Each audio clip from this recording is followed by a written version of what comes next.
El mundo de hoy nos ha enseñado que es necesario estar preparados para el cambio. El cambio es movimiento, el movimiento es vida. La vida es la que nos empuja hacia la excelencia. La excelencia en salud al servicio de la comunidad. En el transcurso de 4 décadas, nos hemos consolidado como referente en la prestación de servicios de alta complejidad. Para alcanzar nuestras metas, sustentamos nuestro trabajo en 4 pilares: la excelencia en la atención, la docencia, la investigación e innovación y la responsabilidad social.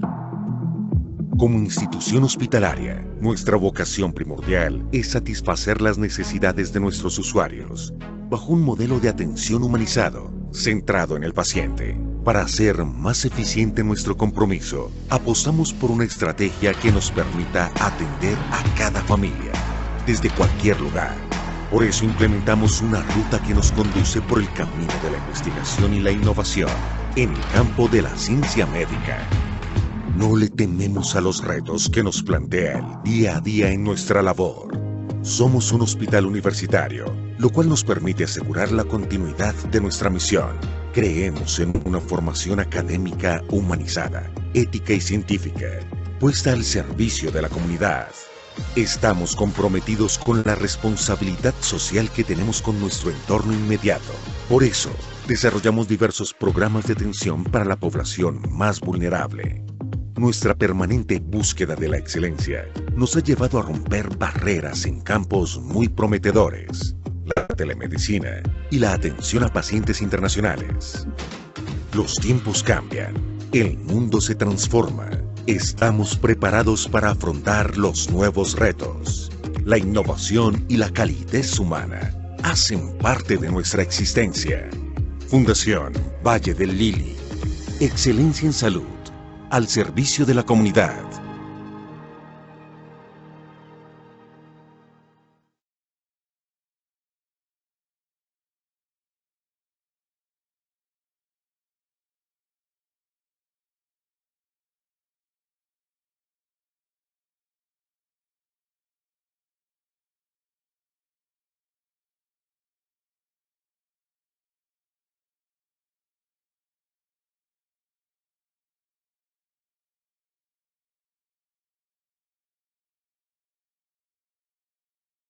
Bueno, buenas noches a todos. Bienvenidos al webinar número 45. Es un gusto compartir con ustedes esta noche. Hoy vamos a hablar de descubriendo la silla turca, lesiones celares y paracelares. Tengo el gusto de invitar al doctor Julián Eduardo Grisales, residente de nuestra institución de 4º año. Bienvenido, Julián.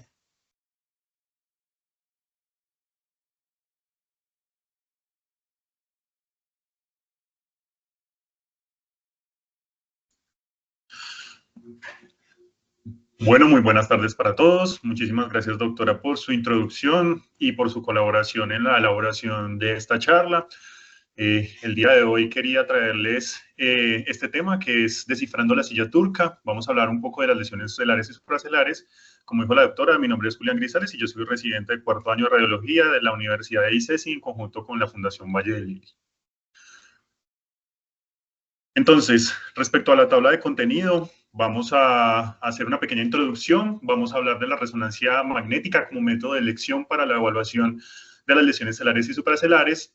Vamos a hablar de algunas consideraciones embriológicas y anatómicas para poder entender por qué se presentan estas manifestaciones, y vamos a hacer algo de abordaje diagnóstico, de cómo se hace el abordaje diagnóstico. Vamos a ver un algoritmo propuesto y algunas conclusiones. Los objetivos de esta charla van a ser la interpretación de las neuroimágenes para la evaluación de la región celares y supracelar, esto mediante un aprendizaje basado en casos de las patologías más frecuentes y mediante una integración clínica e imagenológica. Para evaluar algo de epidemiología, en Estados Unidos aproximadamente el 17% de todos los tumores primarios del sistema nervioso central fueron tumores hipoficiarios, solamente detrás del meningioma, que fueron aproximadamente un 37%, y de ahí le sigue el glioblastoma, que es un 16% aproximadamente. Sin embargo, cabe resaltar que en los adultos jóvenes de 15 a 39 años, hasta el 30% de estos casos, pues, correspondían a lesiones hipoficiarias. Y, pues, definitivamente la resonancia magnética es el método ideal para evaluación de esta región, debido a que presenta una excelente resolución espacial, permite una mejor caracterización del tejido, tanto del tejido blando como del tejido neural, y las correlaciones anatómicas. Podemos emplear cortes delgados que son de aproximadamente 2 a 3 milímetros, y en nuestra institución empleamos imágenes en los planos coronal y sagital, que es donde vamos a lograr visualizar de mejor manera la glándula.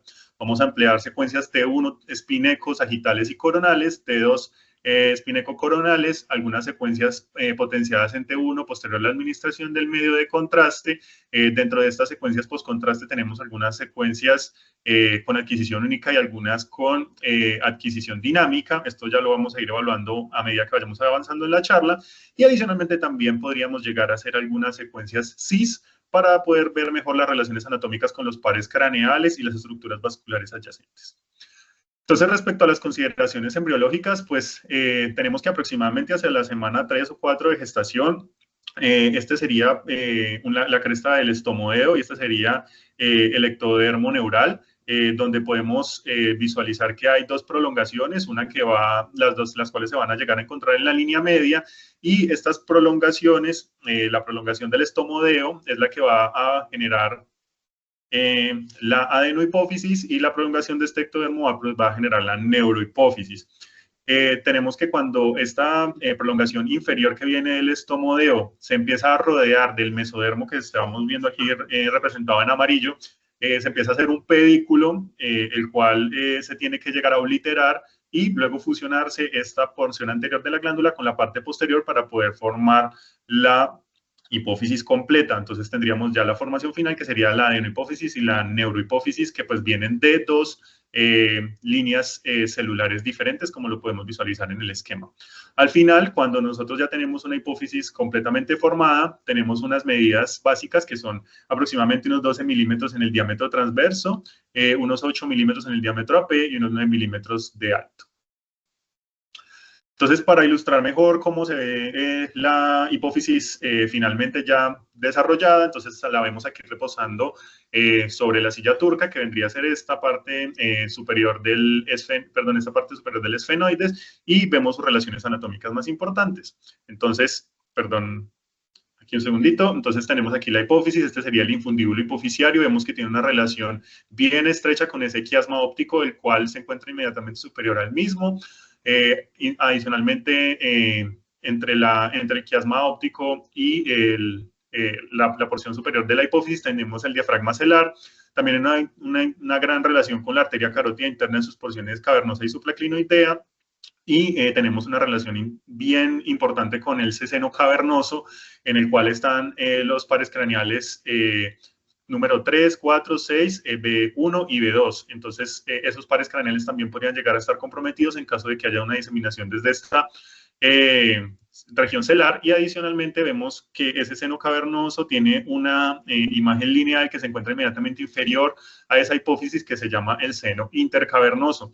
Esto no debemos dejarlo pasar por alto y debemos siempre recordarlo, porque cuando vayamos a evaluar las imágenes de hipófisis, pues efectivamente las vamos a poder visualizar en algunas ocasiones y no debemos confundirlo con microadenomas hipoficiarios u otras alteraciones que se encuentren pues inferiores a esa silla turca. Aquí vemos pues los senos esfenoidales, los lóbulos frontales y las arterias cerebrales media. Entonces, recordar que dentro de las consideraciones anatómicas, pues tenemos también que visualizar cuáles son los núcleos hipotalámicos y los núcleos hipoficiarios, pues que son los que nos van a llevar a tener pues las reservas hormonales. Entonces, primero que todo vamos a comenzar con la región posterior de la hipófisis, la cual, como vimos en la evaluación embriológica, pues proviene inmediatamente pues de las células del neuroectodermo, donde los núcleos están centrados en el hipotálamo y los axones pasan por el infundíbulo hipofisiario y se dirigen pues hacia esa hipófisis posterior o neurohipófisis. Esos núcleos paraventricular y supraóptico del hipotálamo van a llegar a producir dos hormonas que son la ADH, que nos produce el balance hídrico, y la oxitocina, pues que nos permite la producción de las contracciones uterinas y de la mama, y pues otras funciones neurales superiores que pues ya se han venido descubriendo a medida pues que se avanza en la tecnología. Tenemos que recordar que como aquí tenemos las vesículas de secreción, que son la parte final de los axones, entonces son altamente pues son altas en proteínas y precisamente debido a esto pues deben su alta intensidad de señal en las secuencias potenciadas en T1. El sistema porta hipofisiario de la neurohipófisis se encuentra originado de la arteria hipofisiaria inferior, como la podemos observar aquí. Ella hace un plexo en la región posterior de la hipófisis y posteriormente drena al seno cavernoso pues por esas vénulas de drenaje. Posteriormente vamos a ver la región anterior, la cual definitivamente sí se compone de los cuerpos de las glándulas secretoras, las cuales se encuentran localizadas en la adenohipófisis. Sin embargo, estas son estimuladas desde los cuerpos neuronales que están en el hipotálamo. Ellos van a llegar a producir las hormonas de secreción, como lo vemos acá al lado izquierdo, que son las hormonas hipotalámicas, y van a llegar a producir a estos grupos celulares, que son los gonadotropos, tirotropos, lactotropos, somatotropos y corticotropos, que se encuentran en esta adenohipófisis, las hormonas respectivas, pues que van a ir a regular pues todos los sistemas de ese eje hipotálamo hipofisiario. ¿Y esto cómo se va a presentar? Pues mediante el sistema porta hipofisiario, en el cual esta arteria hipofisiaria superior es la que va a llegar a suplir ese sistema porta hipofisiario de la hipófisis anterior. Ella llega y forma un plexo de capilares arteriales hacia el infundíbulo hipofisiario con posterior formación de esos vasos portales que los vemos aquí más esquematizados en este rosado, y finalmente forma un plexo venoso el cual va a llegar a drenar hacia el seno cavernoso también. Y de ahí a la circulación sistémica. Entonces, teniendo en cuenta estas consideraciones embriológicas y anatómicas que ya visualizamos, entonces les propongo este algoritmo diagnóstico en el cual vamos a empezar visualizando estos ítems. Entonces, primero que todo, nos vamos a preguntar, ¿esta lesión es celar o supracelar? Entonces, vamos a iniciar por las lesiones celares y en las lesiones celares, entonces tenemos tres posibilidades. Esta lesión está centrada en la parte anterior de la hipófisis, está centrada en la parte intermedia o en la posterior. Entonces, vamos a iniciar con las lesiones anteriores. Entonces, para hacerlo ilustrado con casos, entonces les traigo este primer caso, una paciente de 18 años de edad, quien consulta inicialmente por una cefalea de difícil control. A la paciente ya se le había hecho una tomografía que estaba normal y se hizo esta resonancia magnética que vemos en este caso, una secuencia potenciada en T1, donde vemos esa glándula hipofisiaria que se encuentra disminuida en su tamaño, conservando el infundíbulo hipofisiario y su relación con el quiasma. Vemos que hay una disminución en general de todas las estructuras pues, de esa silla turca, y como lo vemos en el esquema, en este caso pues este correspondía a una hipoplasia hipofisiaria. Entonces, tenemos que recordar que cuando encontramos estas alteraciones de la glándula hipofisiaria, sobre todo en los pacientes más pequeños, pues hay que descartar que no esté asociado a defectos de la línea media, como por ejemplo disgenesia del cuerpo calloso o una displasia septo-óptica. Y pues para este cometido, entonces vamos a recordar que especialmente en los niños menores a 12 años tenemos un límite de hasta 3 a 6 milímetros de la altura de la hipófisis, que es como el límite inferior en el cual nosotros podemos visualizar la hipófisis. Entonces, si la llegamos a encontrar de ese tamaño en esa edad, pues nos podemos quedar tranquilos. Sin embargo, pues cuando se encuentra de menor tamaño, sobre todo en los estados puberales, pues entonces sí podríamos decir que probablemente se trate de una hipoplasia hipofisiaria. Vamos al siguiente caso, vemos el caso contrario, donde vemos una paciente femenina de 14 años de edad, que también consultó por cefalea. La paciente ya había empezado sus ciclos menstruales, donde vemos que la glándula hipofisiaria presenta una convexidad superior, que presenta un aumento discreto en su tamaño con respecto pues, a lo que nosotros vemos usualmente en la glándula. Vemos la neurohipófisis completamente normal, el infundíbulo hipofisiario es central, El quiasma óptico también se encuentra normal y como lo vemos en la imagen, aún solamente hay un incremento de esa adenohipófisis con respecto al resto de los componentes hipofisiarios y esta corresponde en este caso pues a una hiperplasia hipofisiaria. Esta puede producirse por varias causas. En general, puede llegar a ser normal, sobre todo en las pacientes de género femenino, las cuales pues están ya con su menstruación, debido a que pues la proliferación de esas células que estimulan pues los folículos, pues obviamente van a aumentar el volumen de la glándula. En este caso vemos que esta glándula hipofisiaria medía aproximadamente 8,7 milímetros y que cuando vemos la tabla de evaluación por edad, entonces para una paciente de 14 años que se encuentra en la pubertad, pues el límite superior sería de 10 milímetros y pues vamos a tener una convexidad superior que efectivamente correspondía simplemente a una hiperplasia normal de la pubertad. Para los menores de 12 años, recordamos ese 6 milímetros, aplanamiento superior, y para el adulto masculino 8 milímetros, adulto femenino aproximadamente 9 milímetros. Las pacientes gestantes, esto también es especial, debido pues a la demanda hormonal de la gestación, pues obviamente van a incrementar, va a ser aproximadamente hasta 12 milímetros, su límite superior. Y para los mayores de 50 años volvemos a ese límite de la adultez, que es mayor a 8 milímetros. Recordar también que esa glándula hipófisis, cuando es normal, puede incrementar en su tamaño, no solamente porque haya una masa, sino porque también puede tener un estímulo exógeno, puede ser porque haya tenido medicamentos o una falla de órgano terminal. Y recordar también, pues entonces, que cuando haya esa falla de órgano terminal, como por ejemplo un hipogonadismo primario o un hipotiroidismo, pues entonces vamos a tener reproducción de las células que estimulan para tratar pues de estimular ese órgano que tiene falla. Entonces, pues por eso pues tenemos esa hiperplasia allí y esa sería la respuesta de nuestro aumento de la glándula. Tenemos este otro caso, paciente de 13 años de edad, quien consulta por rinoliquia de género femenino, en el cual tenemos, esta imagen es cortesía del doctor Márquez de SickKids Canadá, Toronto, Canadá, donde vemos pues que esa glándula hipofisiaria quería estar aquí reposando sobre la silla turca, tiene una intensidad de señal esperada en las secuencias potenciadas en T1, sin embargo, vemos que esa hipófisis no está solamente pues hacia la base de la silla turca, sino que ya se extiende hacia la porción inferior, incluso alcanzamos a ver algo de intensidad de señal similar a la neurohipófisis por aquí en la región faríngea, vemos la neurohipófisis adecuadamente posicionada y vemos que ese infundíbulo hipofisiario se encuentra desplazado anteriormente. Cuando vemos las imágenes por tomografía, en estas reconstrucciones axial, coronal y sagital, vemos un foramen esclerótico inmediatamente inferior a la silla turca, donde vemos que está en esta secuencia, perdón, en esta reconstrucción coronal que está conformando este canal, y lo vemos igualmente en la reconstrucción sagital que correspondía en este caso, como vemos en el gráfico, a una hipófisis faríngea con un canal hipofisiario persistente. Esto es una patología que es bastante rara, en la cual se comunica la adenohipófisis con la nasofaringe, debido a que, como recuerdan, lo visualizamos en la embriología, esa remanente inferior de la hipófisis no pierde su pedículo y por lo tanto, pues entonces puede llegar a comunicarse con la cavidad oral, porque recordemos que la parte de la adenohipófisis proviene del estomodeo.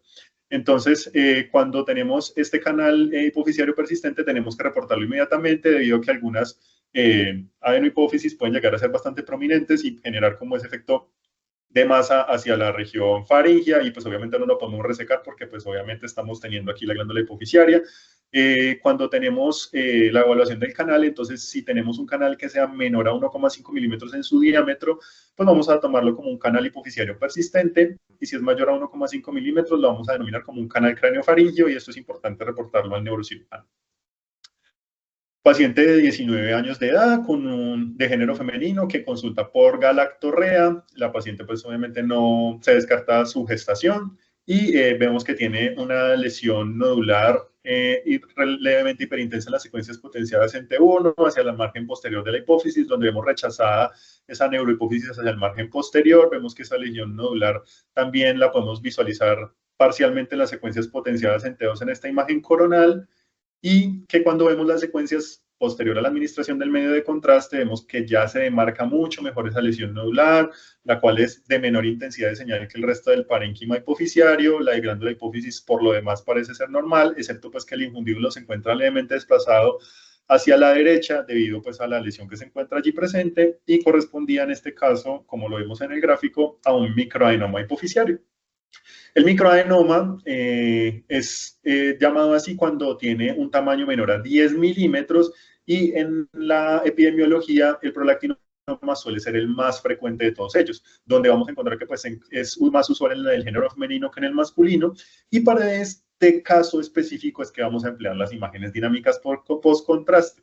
¿Por qué son importantes de realizar en este caso? Debido a que la glándula, el microadenoma hipoficiario tiene un retardo en el realce pico, entonces vamos a ver que tiene aproximadamente 90 a 120 segundos para alcanzar su máximo realce, mientras que la glándula hipoficiaria tiene un realce más temprano de 60 a 80 segundos, por lo cual ese mismatch en el realce nos va a permitir encontrar con mayor facilidad esta lesión nodular, y pues que en algunas ocasiones, como tenemos ese rango, vemos que es de 60 a 80, de 90 a 120, a veces puede acercarse más hacia este límite inferior, por eso necesitamos varias imágenes post-contraste para poder determinar si es una o es la otra cosa. En este caso, cuando encontramos un microadenoma, es importante reportarlo porque pues, puede ser asintomático o no funcionante. En este caso, pues ya el manejo lo determinará el endocrinólogo. Sin embargo, pues hay que revisar los laboratorios, a ver si alguna de las estirpes celulares está comprometida, si es funcional y pues si hay que hacer algún bloqueo específico o algún tratamiento puntual. Con respecto a esto, pues no mucho más que decir. Entonces vemos también en este caso cortesía de la doctora Granados o un microadenoma que se presenta atípicamente, donde aquí vemos parcialmente la neurohipófisis visualizada como una imagen hiperintensa en secuencias potenciadas en T1, y vemos esta lesión nodular hipointensa que se encuentra inmediatamente adyacente a esta, en uno de los cortes más posteriores, que cuando le inyectamos el medio de contraste realza muchísimo más que la glándula adyacente. Entonces, en este caso tenemos un microadenoma hipoficiario que es altamente realzante, pues sí que es hiperintenso con respecto al resto del parénquima. Por eso, entonces, recordar que la sensibilidad es de aproximadamente el 90% para la detección del microadenoma hipoficiario. En las secuencias dinámicas post-contraste, paciente de 17 años que presenta alteración visual, en la cual tiene una hemianopsia bitemporal, se le realiza una resonancia magnética de silla turca y de cerebro contrastada, en la cual podemos visualizar esta lesión multilobulada, donde vemos dos lóbulos principales, la cual se encuentra comprometiendo las estructuras vasculares adyacentes, que está centrada en la silla turca y se extiende superiormente, donde no podemos visualizar adecuadamente ni siquiera el quiasma óptico debido pues a esa compresión extrínseca que está realizando. Adicionalmente, esa lesión es heterogénea en las secuencias potenciadas en T2, presenta un intenso realce con la administración del medio de contraste, y vemos aquí cómo se encuentra esa relación con esa arteria carótida que está ahí adyacente a ella. Vemos esa lesión bilobulada con sus características morfológicas típicas, que en este caso corresponde a un macroadenoma hipoficiario. El macroadenoma es la masa supracelular más común en los adultos. Para nosotros hablar de un macroadenoma, recordar que la medida es que debe ser mayor a 10 milímetros, por lo cual pues esta es la medida típica que nosotros debemos emplear. El macroadenoma tiene más o menos el doble de incidencia que los microadenomas, por lo cual pues lo encontramos con más frecuencia y usualmente suele ser benigno y de lento crecimiento, remodelando la silla turca y comprometiendo las estructuras adyacentes, como por ejemplo el quiasma óptico y el seno cavernoso. Entonces, cuando nosotros nos encontramos ante esta lesión, recordar que presenta este realce post-contraste intenso y que tiene esta morfología bilobulada que generalmente se presenta debido a que hay una expansión de ese diafragma celar, y que sería en este caso y cuando sale de ese diafragma celar, pues entonces la lesión tiene como esta cinturita acá que lo llaman en los libros como esa apariencia en muñeco de nieve. Entonces, recordar adicionalmente por qué se genera la hemianopsia bitemporal. Bueno, entonces vamos a recordar un poquito de la fisiopatología. Entonces, cuando ese quiasma óptico se encuentra comprimido extrínsecamente debido a la masa, entonces recordemos en la vía óptica la porción nasal de los receptores oculares va a tomar el campo visual temporal, que sería en este caso pues el que ven a la derecha de sus pantallas, que impactaría en este campo nasal, y este campo nasal neural va a emitir sus axones y hacia el quiasma óptico, que son los que se van a decusar. Los del campo visual nasal y pues temporal, en caso tal de lo neural, pasan directamente hacia por el nervio óptico, pues hacia las cintillas ópticas. Entonces, cuando hay compresión en este segmento, los campos visuales temporales son los que se van a comprometer, y esta es la fisiopatología de esto. Recordar adicionalmente que el macroadenoma puede estar asociado a otros síndromes, como por ejemplo la acromegalia, la neoplasia endocrina múltiple tipo 1, el síndrome McCune-Albright, y presenta pues este realce intenso postcontraste, el signo del muñeco de nieve, no olvidar recordarlo, y la invasión del seno cavernoso, que ya vamos a determinar cómo lo vamos a documentar. En los pacientes que no han sido intervenidos y que tienen un macroadenoma que se encuentra al menos a 5 milímetros del quiasma, pues entonces no, digamos que continuamos en seguimiento cada 6 a 12 meses. Sin embargo, si es a menos de 5 milímetros del quiasma, pues entonces habría que hacer una interconsulta por neurocirugía. Entonces, respecto a las clasificaciones que el neurocirujano nos solicita y que el radiólogo debe saber, entonces vamos a tener en cuenta cómo se relaciona esa lesión con el seno cavernoso, como ya lo dije. Entonces, para esto vamos a utilizar la clasificación de NOSP. Esta clasificación nos dice qué tanta invasión del seno cavernoso nos presenta la lesión. Entonces, la primera clasificación sería la que ven a la izquierda de sus pantallas, en la cual vamos a trazar una línea que va a atravesar longitudinalmente ambas porciones de la carótida interna, como lo vemos aquí en estos vacíos de señal, y lo vemos aquí en el gráfico. Si la lesión no traspasa este segmento, entonces estaríamos hablando de una lesión tipo NOS1, donde todavía no hay un compromiso significativo del seno cavernoso. Luego, posteriormente, tenemos una lesión que sería tipo NOS2, donde esa línea que nosotros ya habíamos trazado la sobrepasa, como lo vemos aquí en el margen lateral izquierdo de esta lesión, pero no está sobrepasando la línea que atraviesa el margen externo de ambas carótidas. Entonces, esta sería una lesión de tipo NOS2. Si nosotros trazamos la línea que ya habíamos descrito previamente, tenemos la línea número 1, la línea número 2 y la línea número 3, que es efectivamente la porción lateral de esas arterias carótidas internas, y que la está traspasando y la traspasa por encima. Entonces tenemos una lesión de tipo NOS3A, como lo vemos aquí en el gráfico y como lo vemos en el ejemplo. Efectivamente sería un NOS3A porque la está pasando por encima entre las dos carótidas. Y si la pasa por debajo, entonces estaríamos hablando de una lesión de tipo NOS3B, como lo vemos aquí en el gráfico, que pues en este caso pues esta NOS3B tendría más complejidad en su manejo.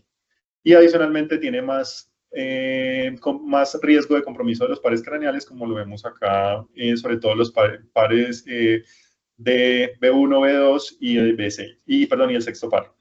Y el NOS4, donde vemos, por ejemplo, el ejemplo que ya les había enseñado, lo vamos a tener cuando tenemos una que rodea circunferencialmente la arteria carótida en cualquiera de sus dos porciones, o en este caso como el de nosotros, que rodea ambas, e incluso también aquí ya tiene pues un compromiso mayor de las carótidas al otro lado también. Entonces pues en este caso serían unos 4. Entonces vemos que la invasión del seno cavernoso es importante y debemos reportarla a nuestro neurocirujano. Otra de las cosas que debemos reportar al neurocirujano cuando veamos un macroadenoma es dónde se encuentra el quiasma óptico. ¿Por qué es esto? Porque según dónde se encuentra el quiasma óptico, podríamos llegar a pensar en un posible abordaje transesfenoidal. Entonces, a la izquierda de sus pantallas vemos cómo se debería ver el quiasma óptico normal, el cual está a la altura del diafragma celar, y pues tenemos adelante la tuberosidad celar, por detrás el dorso de la silla turca, y todo está pues normal, sin ninguna alteración. Tenemos también la posibilidad de un quiasma prefijado, del cual vemos básicamente toda la tuberosidad celar hacia adelante. Vemos que el quiasma es corto y se encuentra inmediatamente adelante de la tuberosidad celar, y vemos el quiasma posfijado, el cual el quiasma se ve más elongado y alcanzamos a ver incluso toda la glándula por debajo de ese quiasma. ¿Cómo lo vamos a ver en las imágenes?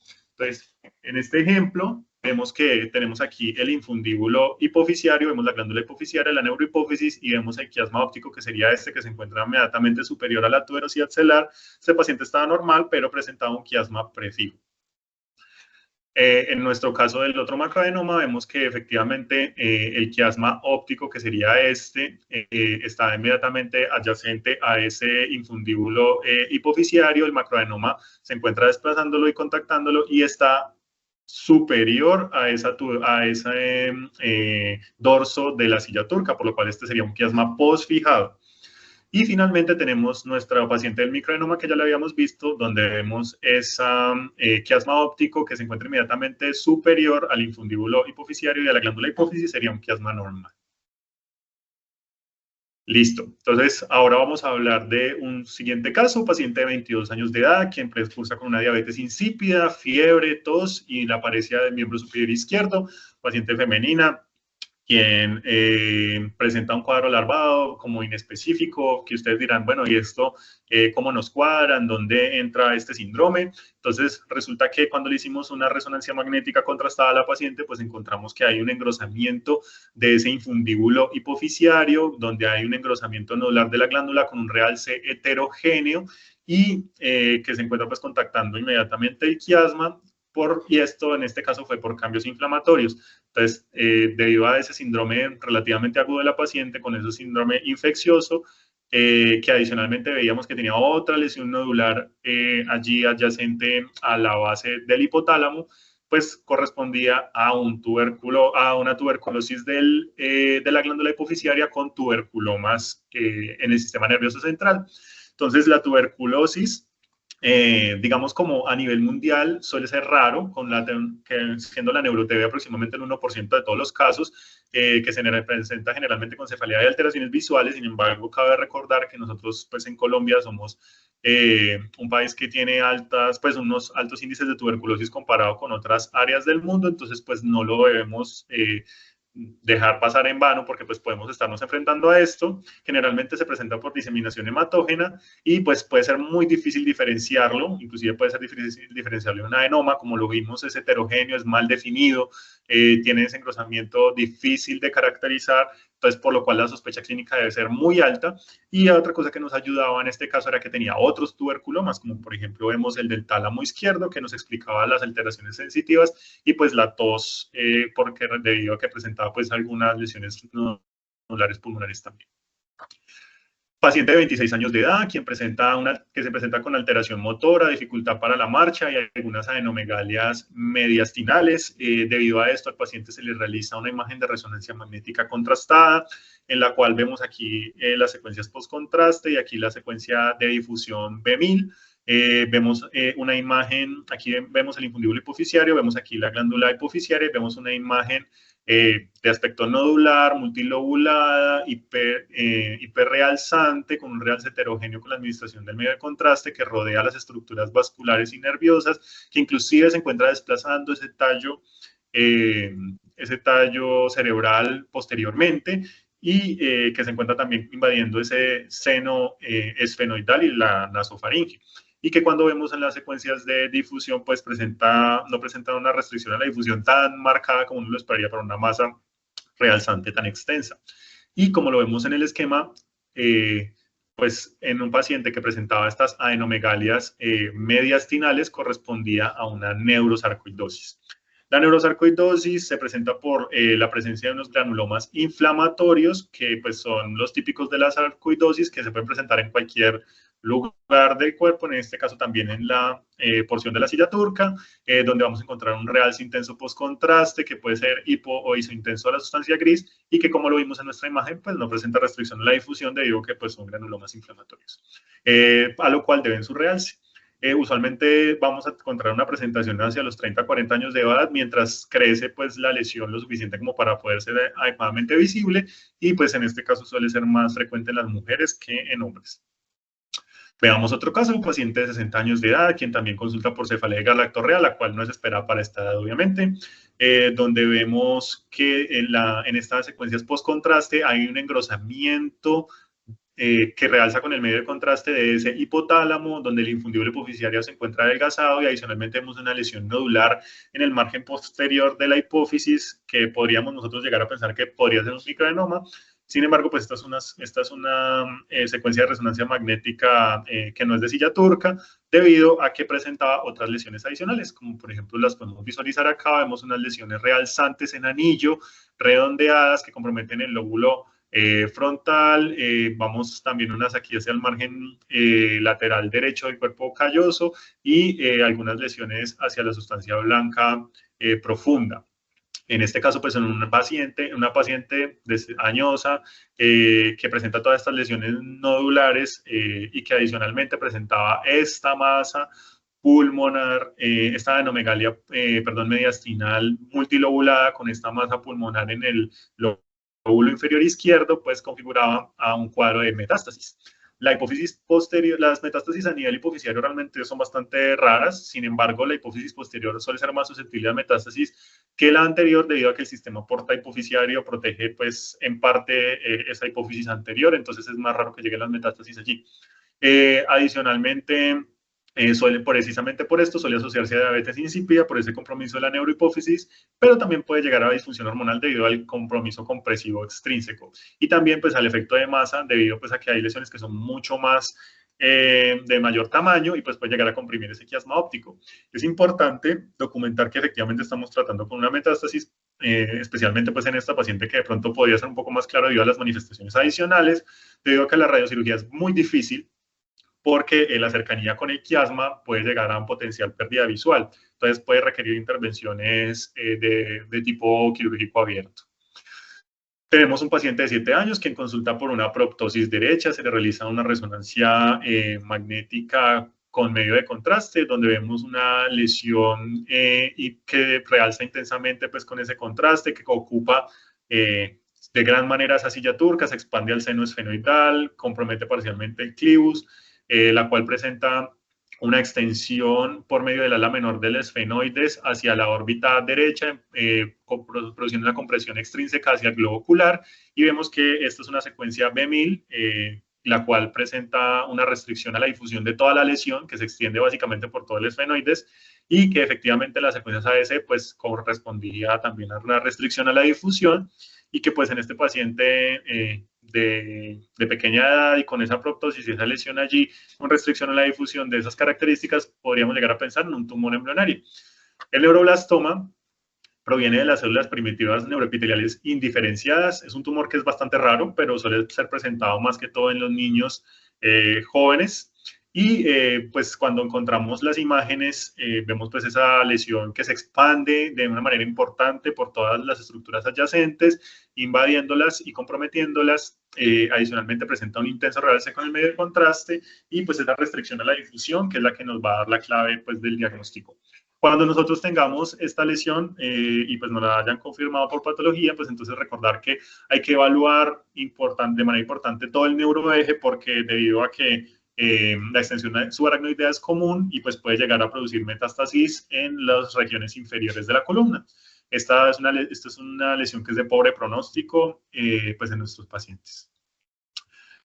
Otro caso, paciente de 12 años de edad con cefalea, quien consulta sin ningún otro antecedente en específico, donde vamos a visualizar esta imagen que es el infundíbulo hipofisiario, el cual llega hasta la porción inferior de esa silla turca. Vemos la hipófisis completamente adelgazada, rechazada inferiormente. Aquí vemos un pedacito del margen anterior, donde vemos que hay un efecto de masa sobre ella, y vemos la neurohipófisis también rechazada posteriormente. No vemos específicamente un cambio en la señal ni en la secuencia T1 ni T1 post-contraste de ese líquido que se encuentra allí, y que pues en este caso correspondía a una silla turca parcialmente vacía. ¿Por qué es este caso? Pues debido a que hasta aproximadamente el 15% de los casos donde veamos un cerebro normal, pues puede ser considerado como una variante anatómica, debido a que el diafragma celular debe tener una relación completamente estricta con ese infundíbulo hipofisiario y rodearlo completamente. Si no hay una relación tan estricta en esto, entonces el líquido cefalorraquídeo va a llegar a entrar a esa silla turca y posteriormente va a comprimir extrínsecamente la glándula hipofisiaria, como lo vemos aquí, produciendo una silla turca parcialmente vacía.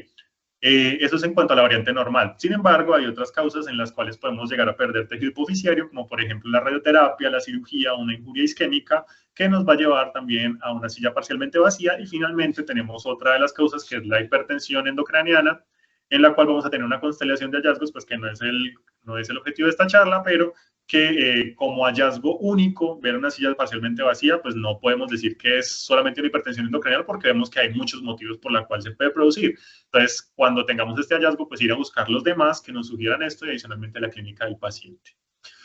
Paciente de 16 años de edad, quien consulta por una cefalea en trueno. la paciente presentaba una lesión nodular bilobulada centrada en la silla turca, en la cual en las secuencias post-contraste vemos que presenta una hipointensidad central, una zona que no realza igual al resto del parénquima de la glándula, la cual se expande pues superiormente y tiene también una relación importante con el quiasma óptico porque lo está comprimiendo, y en este caso pues a la paciente con estas características se le diagnosticó una apoplejía hipoficiaria.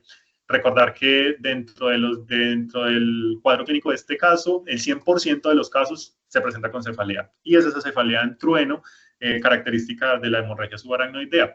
Y esto se presenta, digo que pues hay un infarto hemorrágico o una isquemia con degeneración quística, y puede llegar a haber paso de material hemorrágico hacia las cisternas, como en este caso era nuestra paciente que también tenía toda esta representación en la secuencia de susceptibilidad. Suele ser más en hombres que en mujeres, sin embargo, debido pues a que esos macroadenomas hipoficiarios pueden llegar a crecer tanto que se infartan en su porción central y producen esa apoplejía. Sin embargo, también está relacionado con el síndrome de Sheehan en el periparto. Entonces, también recordar que cuando tengamos esas alteraciones hormonales periparto, pues podríamos llegar a sospechar también esa apoplejía hipoficiaria. Y pues el desenlace es variable según la estirpe celular afectada, puede que no haya ningún síntoma o puede que haya compromiso de múltiples líneas hormonales y pues el paciente requiera suplencia. Pasamos entonces en este caso a la valoración de la porción intermedia. En esta vamos a tener menos lesiones. Entonces tenemos una paciente de 17 años de edad quien cursa cefalea. Se le hizo una resonancia magnética, la cual se consideró dentro de parámetros normales, pero llegamos a ver aquí la glándula hipoficiaria, donde vemos que la hipófisis es normal, la neurohipófisis es normal, y tenemos una imagen lineal hipointensa en las secuencias potenciadas en T1, que correspondería en el medio, pues posterior a la administración del medio de contraste. Vemos que no realza, pero se encuentra allí bien centrada en esa porción intermedia, separando ambos segmentos de la glándula. Cuando vemos el esquema, como por ejemplo lo vemos aquí, entonces corresponde a un quiste de la pars intermedia. Al hacer la formación embriológica, recordamos que la porción anterior y la porción posterior de la hipófisis pues se tienen que juntar. Cuando hay una alteración en esta formación, o no hay un buen adosamiento de esas dos porciones, entonces puede llegar a formarse estos quistes de la pars intermedia. Esta es una lesión que no es realzante, es hipoatenuante en el TAC porque pues obviamente tiene contenido líquido, y en la resonancia pues se va a comportar igual al líquido también. Es una lesión que es estable en el tiempo, no va a aumentar de tamaño ni tampoco va a disminuir, y su localización es típica de la pars anterior y posterior, como la vimos acá. Es una lesión de no tocar, por lo cual pues es un hallazgo que usualmente suele ser incidental y pues no requiere seguimiento. A diferencia de la anterior, vemos una paciente de 15 años que también consulta por cefalea. Como vimos, varias cefaleas que pues tienen básicamente un hallazgo incidental. Vemos esta porción anterior de la hipófisis, la cual es normal. Vemos la neurohipófisis que se encuentra desplazada inferiormente por una imagen de contenido quístico en las secuencias potenciadas en T1, que en las posterior a la administración del medio de contraste, pues la vemos aquí presente, que no presenta nada de realce, sino que simplemente se encuentra rodeada por ese tejido hipoficiario realzante normal, lo cual también nos ayuda a diferenciarlo de un microadenoma. Y vemos que cuando lo comparamos con la anterior, pues corresponde en este caso a un quiste de la bolsa de Rathke. Los quistes de la bolsa de Rathke suelen presentarse porque hay un epitelio residual con la formación pues con el acople de la hipófisis anterior y posterior, que quedó allí remanente, y pues este suele aumentar de tamaño progresivamente en la vida, a diferencia del quiste de la pars intermedia, por lo cual en los seguimientos ulteriores podemos ver que crezca un poco. Sin embargo, no suelen alcanzar tamaños pues muy exorbitantes. Suele ser un hallazgo incidental, y pues si en algún momento llegáramos a hacerle secuencias dinámicas post-contraste, esta nunca va a realzar. Tenemos entonces, ya cuando vayamos a ver las lesiones de la región posterior, entonces un paciente masculino de 3 años de edad quien cursa con una diabetes insípida, donde vemos en esta secuencia potenciada en T1 la adenohipófisis completamente formada, vemos el infundible hipoficiario normal, vemos el quiasma óptico, pero no vemos ese punto brillante posterior, no vemos la neurohipófisis en ningún lugar, y vemos que en las secuencias post-contraste pues todo realza como sin mayor alteración. En este caso, este paciente que tenía una ausencia de ese punto brillante posterior, pues era en este caso pues por patología congénita. El paciente pues cursaba con ADH de origen congénito y pues por lo tanto requería suplencia posterior.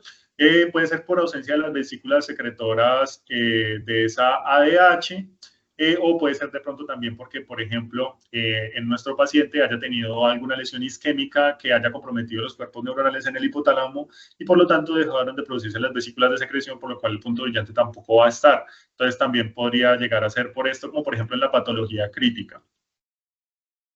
Vemos otro caso, un paciente de 10 años de edad, quien tiene un antecedente de una resección de una lesión en cráneo, la cual llegó a nuestra institución posterior a la realización de esa resección, por lo cual no contamos con la lesión previa.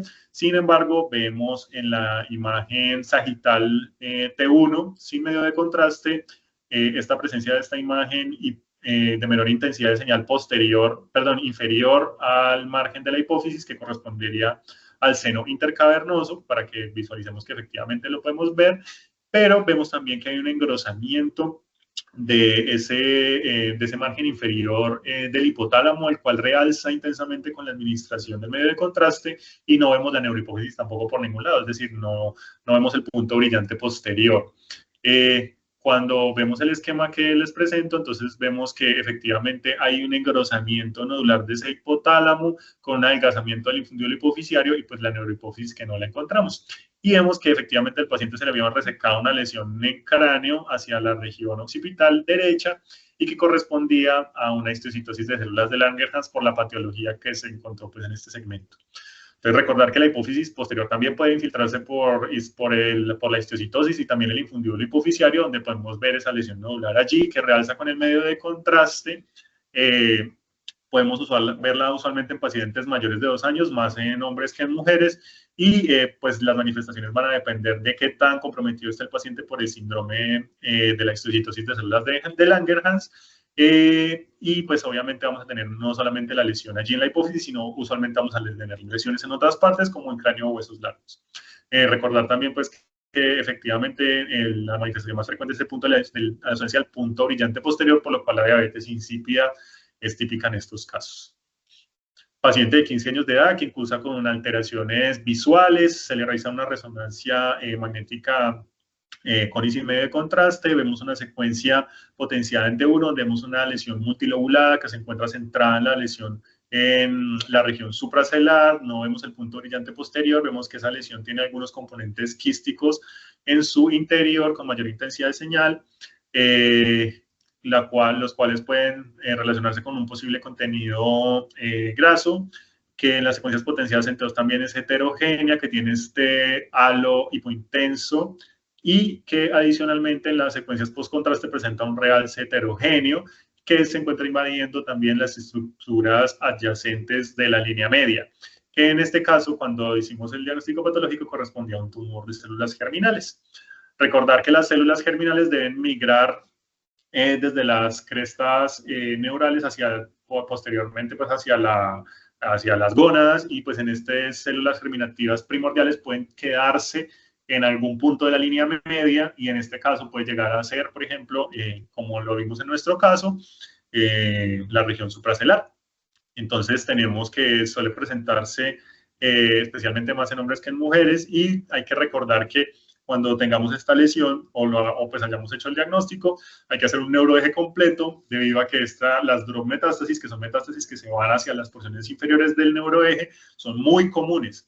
Hasta el 25-40% al momento del diagnóstico, por lo cual no podemos olvidar hacer también una columna completa.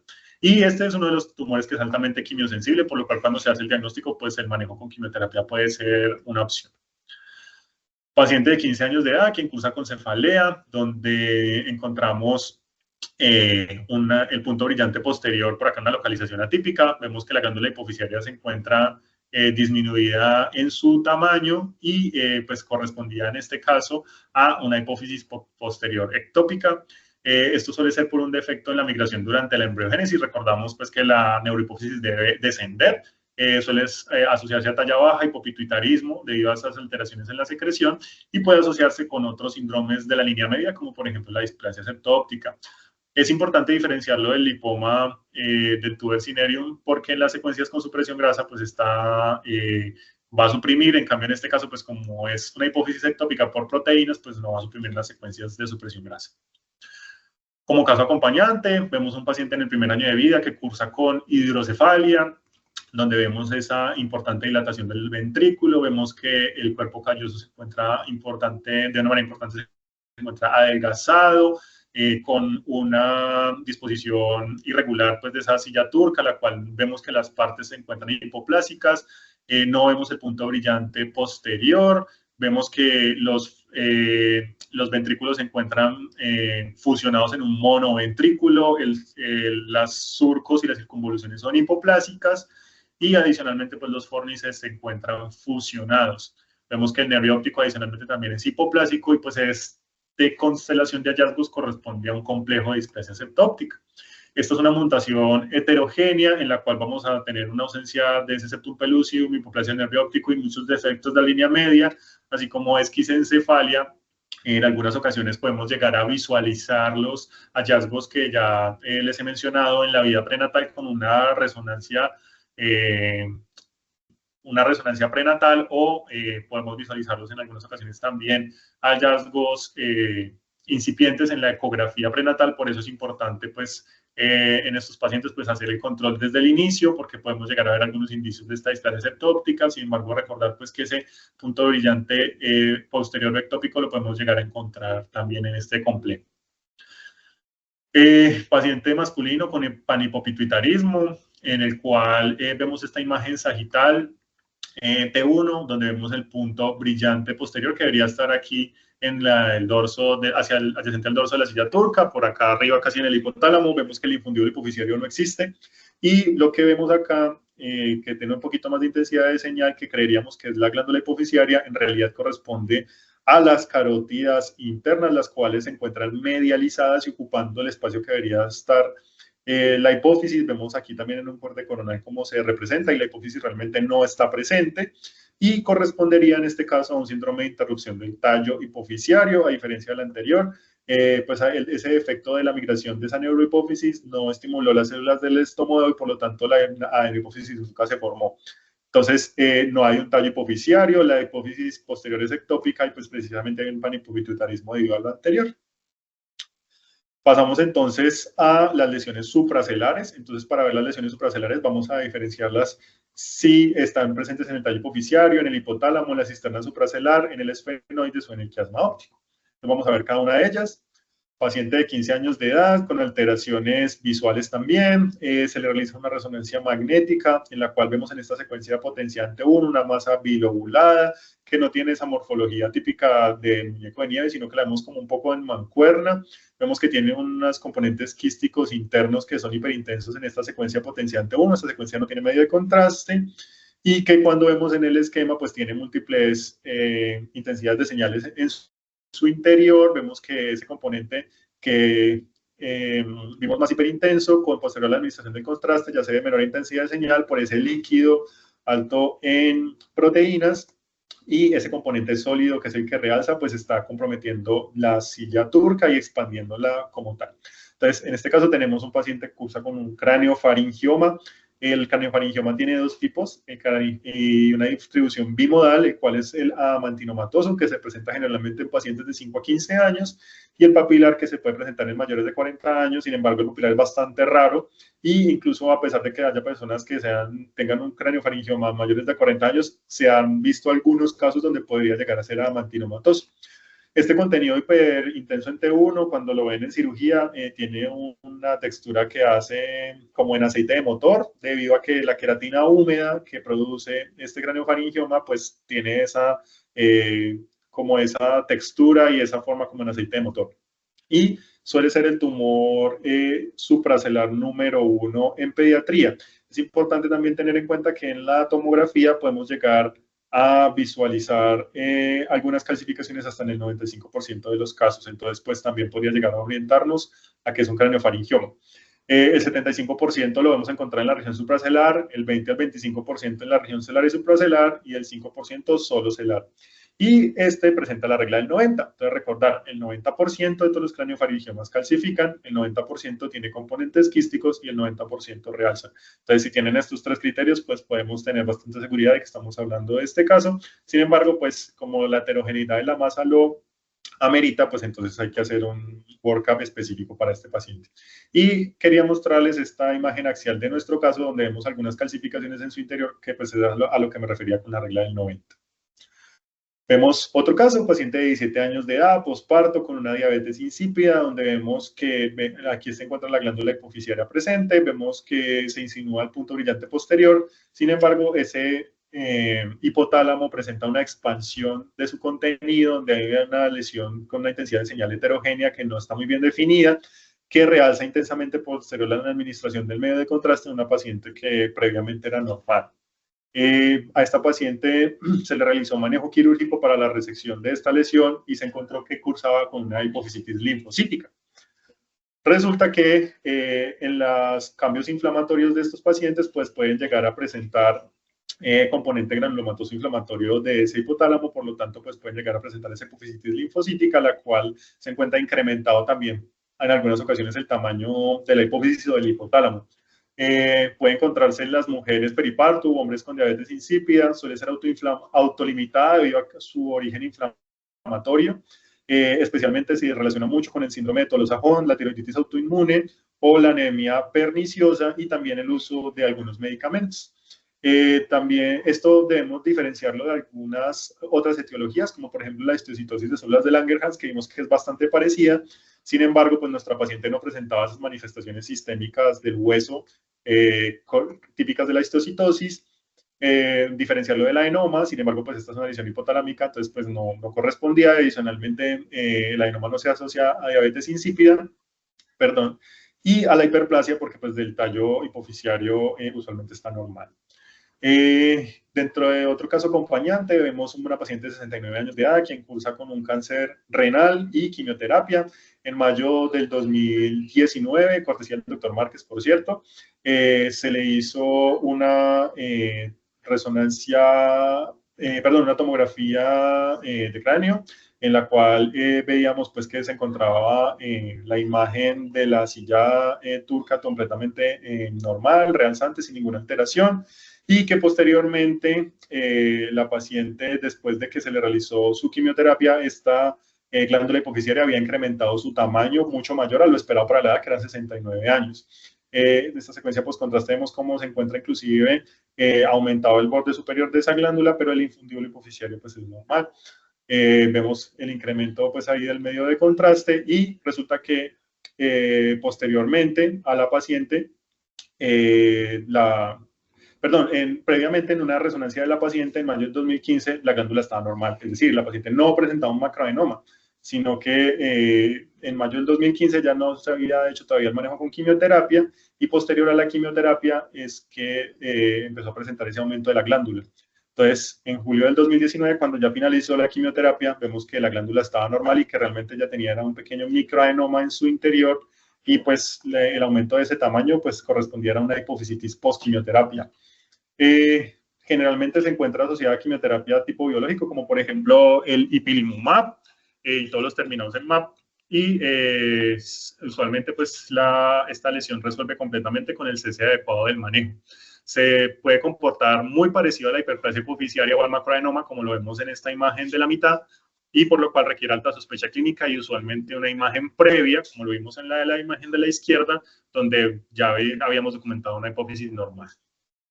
Vemos este caso que es muy interesante, también cortesía del doctor Márquez, donde vemos aquí en esta secuencia potenciante 1, esta imagen que correspondería a la adenohipófisis con la neurohipófisis en su margen lateral derecho, y vemos que hay otra imagen igualita con una adenohipófisis y una neurohipófisis, es decir, vemos que hay dos hipófisis que se encuentran localizadas en la silla turca, donde vemos dos infundíbulos hipofisiarios y dos márgenes hipotalámicos.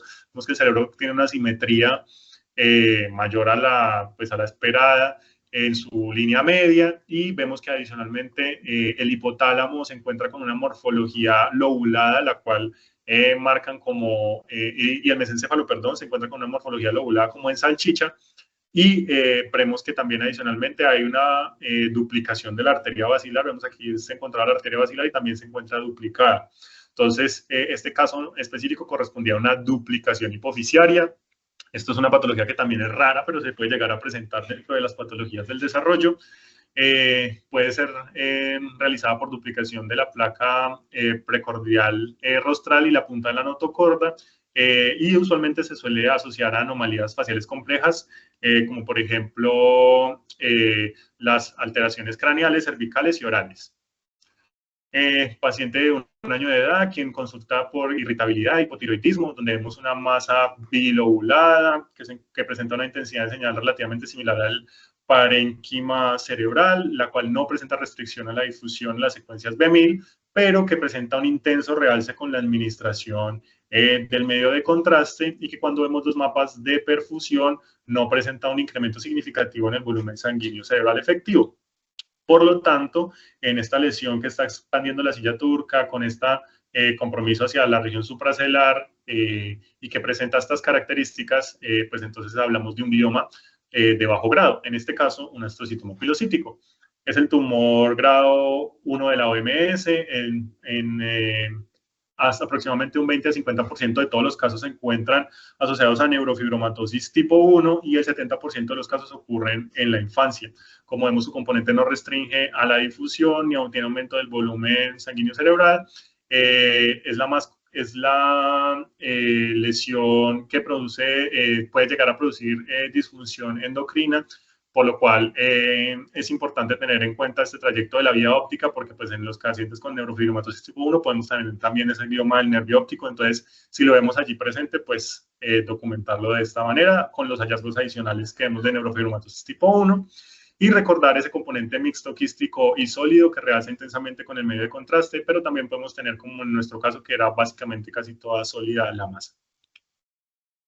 Vemos otro caso, un paciente con una lesión supracelular, una masa lobulada, en la cual vemos la neurohipófisis en el margen inferior, y alcanzábamos a ver un pedacito de la neurohipófisis que se encuentra desplazada por la lesión supracelular, la cual presenta, y quiero que pongamos bastante atención en este segmento, este realce como en anillo de la masa específicamente, y que lo podemos ver incluso en el corte sagital, y que no presentaba restricción a la difusión, por lo cual tiene unas características muy parecidas a la de nuestro macroadenoma. Sin embargo, esta masa no presentaba componente quístico, simplemente realzaba periférico.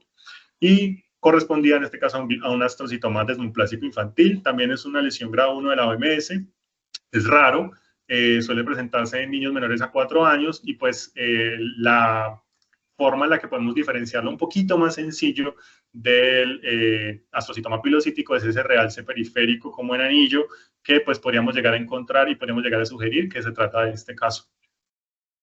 Tenemos otra paciente de 2 años de edad, quien consulta por una risa incontrolable que le causa disnea, donde vemos que la glándula hipófisis parece estar dentro de límites normales, vemos una neurohipófisis normal, un tallo hipofisiario normal. Cuando llegamos a ver ese tercer ventrículo, el piso del tercer ventrículo, que se denomina el tuber cinereum, vemos una lesión nodular con una intensidad de señal que es muy semejante al tejido cerebral adyacente, inclusive vemos que es parecida al tallo cerebral, como lo vemos en el esquema que tengo aquí presente, que posterior a la administración del medio de contraste no presenta realce y que es correspondiente a un amartoma hipotalámico. Los amartomas hipotalámicos suelen cursar con una sintomatología muy particular, y es que producen unas crisis que se denominan gelásticas, en las cuales hay una risa incontrolable, donde no hay pérdida del estado de conciencia, pero que pueden llegar a durar hasta 30 a 40 segundos. En algunos pacientes pueden llegar a producir disnea, como en nuestro caso. Entonces pues esto puede llegar a comprometer el estado funcional del paciente. Sin embargo, algunos de ellos pueden llegar a ser relativamente silentes. También, cuando son de mayor tamaño, pueden corresponder a alteraciones visuales, pubertad precoz o alteraciones de comportamiento, y corresponde simplemente a una sustancia gris heterotópica que no es tumoral y pues se encuentra presente allí en esta área. Puede ser sesilo pediculado, pues dependiendo de los síntomas del paciente, pues puede requerir un manejo adicional. Vemos otra imagen donde vemos parecida a la lesión que habíamos visto previamente de la silla turca parcialmente vacía, pero en esta ocasión vemos cómo hay una lesión con una intensidad de señal que es prácticamente idéntica al líquido cefalorraquídeo, como lo vemos aquí, la cual desplaza inferiormente la glándula hipófisis, y vemos que adicionalmente tiene como una pequeña pared superior en las secuencias cis, que correspondía en este caso a un quiste aracnoideo. Recordar que básicamente esto va a ser idéntico al líquido cefalorraquídeo y los síntomas van a depender de qué tanto efecto de masa haga este quiste. Usualmente suele ser un poco más pequeño, entonces no presenta como mayor alteración y suele ser también un hallazgo incidental. Paciente de 60 años quien consulta por desorientación, en la cual incidentalmente logramos visualizar en esta imagen sagital T1, la glándula hipofisiaria que se encuentra normal, con la neurohipófisis que se encuentra en su margen posterior, y vemos una imagen hiperintensa en la región hipotalámica, que pues nosotros podríamos pensar que es una neurohipófisis ectópica, sin embargo aquí la vemos en su posición usual, y que cuando hacemos unas secuencias con saturación grasa, vemos que esa imagen hiperintensa se pierde. Vemos ahora ya hay un vacío de señal allí, y la neurohipófisis persiste porque esto no es grasa sino proteínas. Entonces, en las secuencias post-contraste, su realce básicamente pues, es nulo y corresponde en este caso a un lipoma.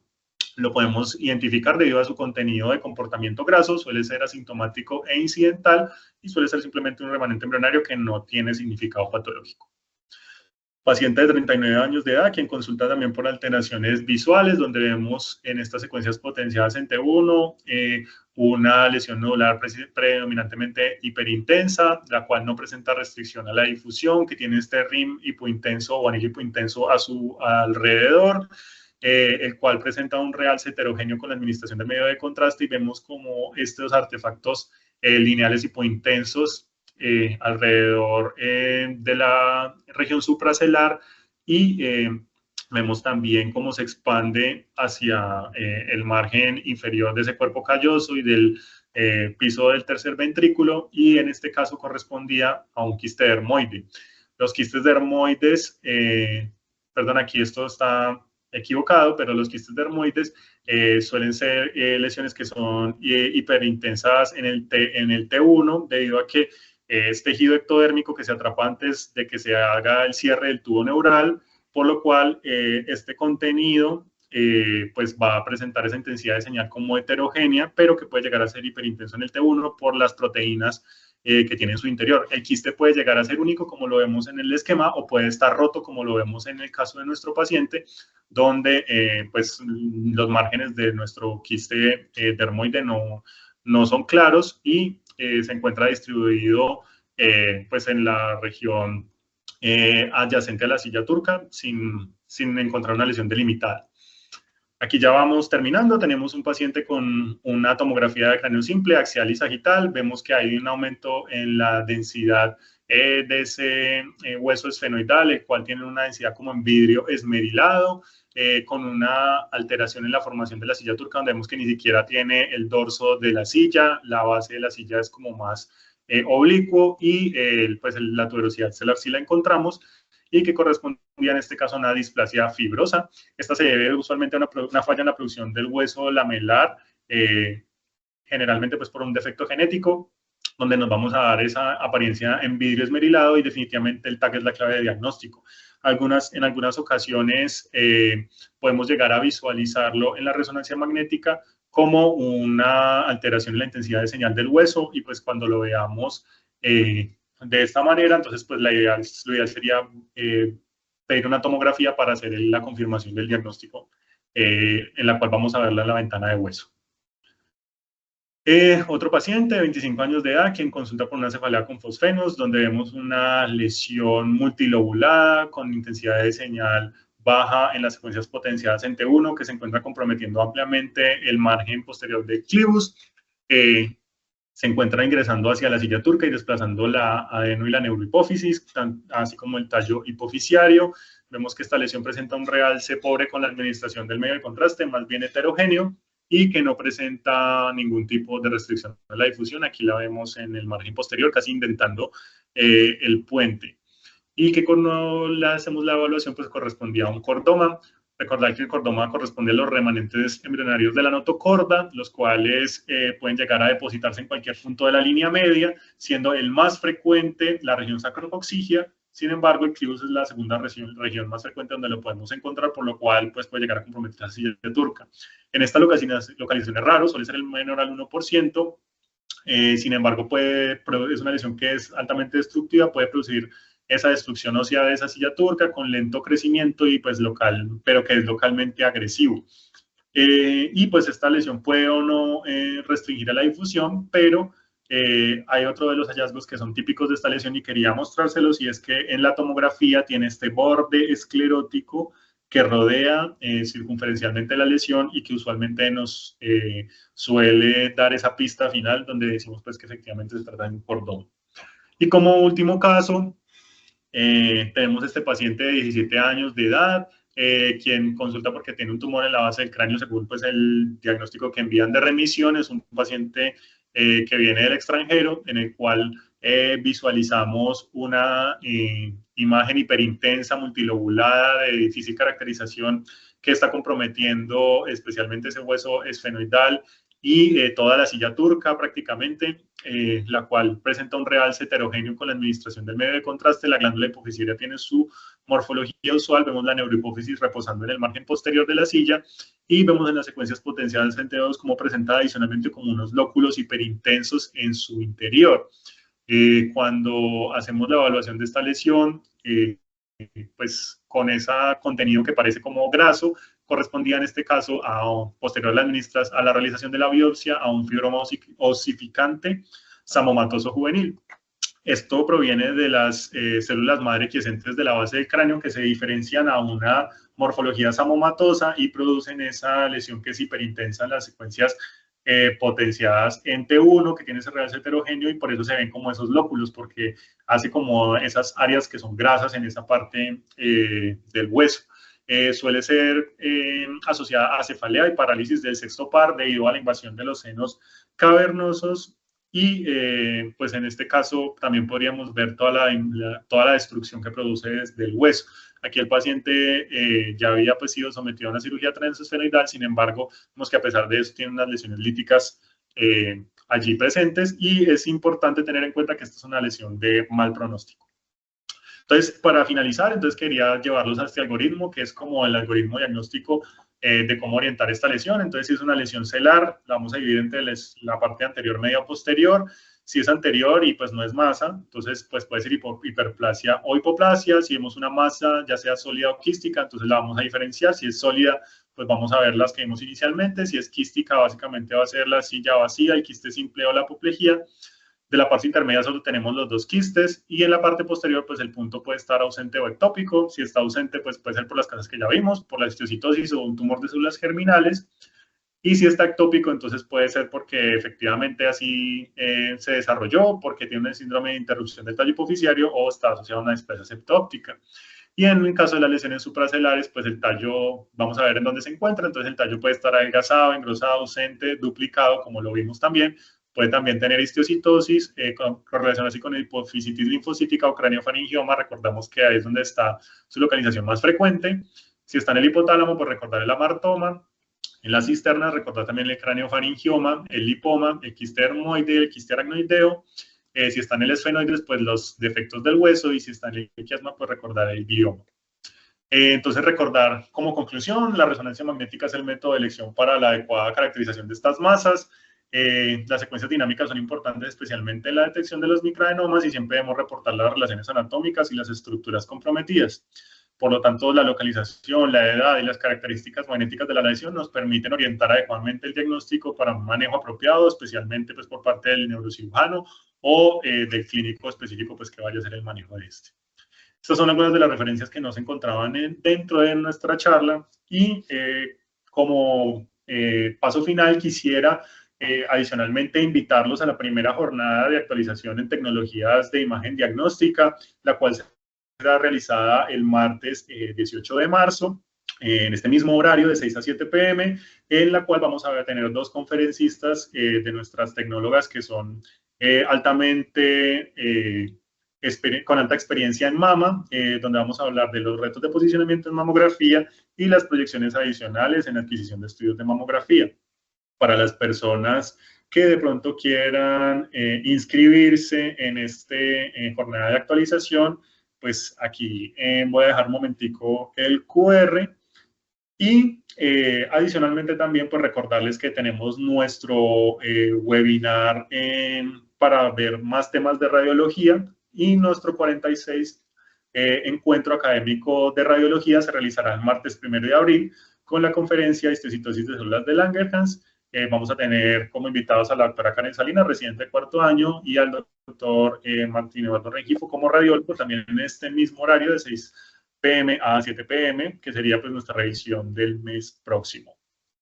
Les dejo aquí nuestro QR para que puedan inscribirse los que deseen realizar la inscripción desde ya, pues para ver esta interesante charla, y muchísimas gracias.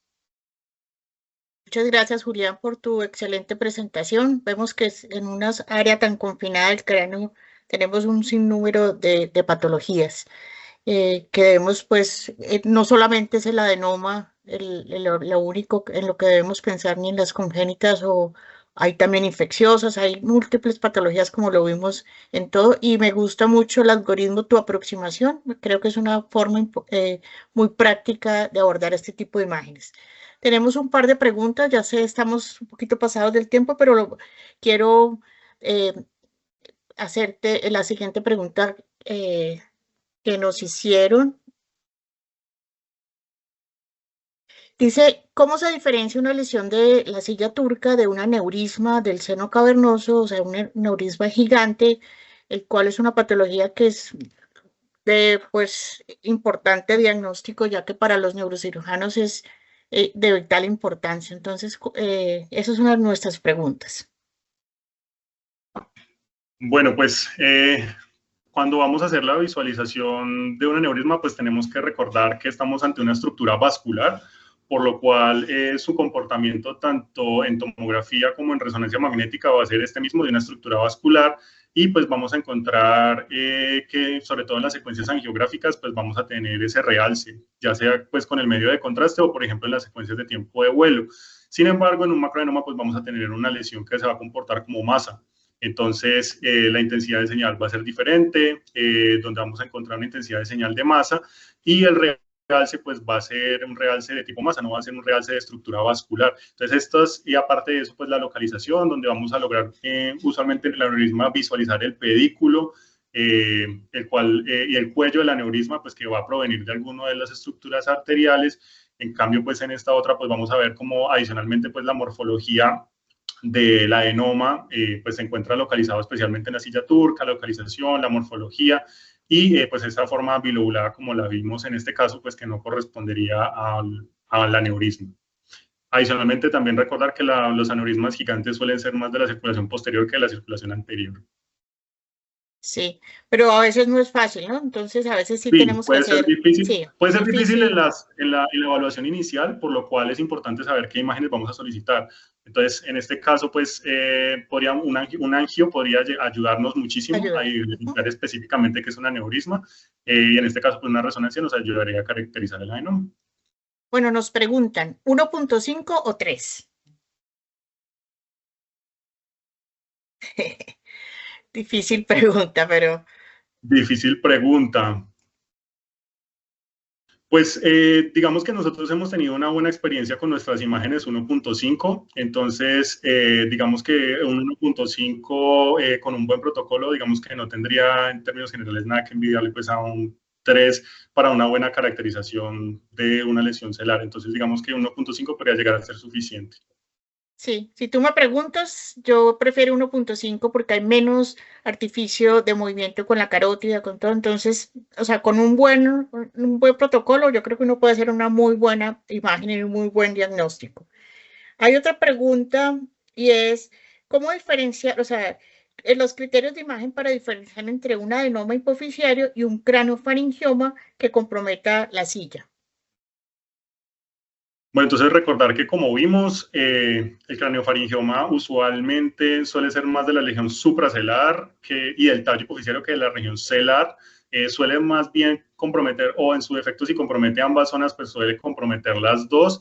Recordar también que cuando vemos esos macroadenomas hipoficiarios usualmente no suelen tener esos componentes quísticos hiperintensos, como vimos por ejemplo en el craniofaringioma, que eran esos depósitos proteicos. y pues recordar más que todo como su componente morfológico, y tampoco suelen asociarse a esas calcificaciones como las vimos en la tomografía, que sí las logramos ver, por ejemplo, en el craneofaringioma. Entonces recordar como que cada uno de esos detallitos nos va a llevar al diagnóstico final que vamos a encontrar. Yo creo que se debe ser muy juicioso en el análisis de cada uno de el compromiso, si es supra o es intra, y el comportamiento de la señal Bueno, no, Julián, muchas gracias a todos ustedes por acompañarnos siempre en nuestro primer martes de cada mes. Están invitados al próximo webinar y al inicio entonces de nuestro encuentro de tecnólogos. Muchas gracias y buenas noches. Muchísimas gracias a todos por haberse conectado y los esperamos en nuestros próximos webinars. Gracias.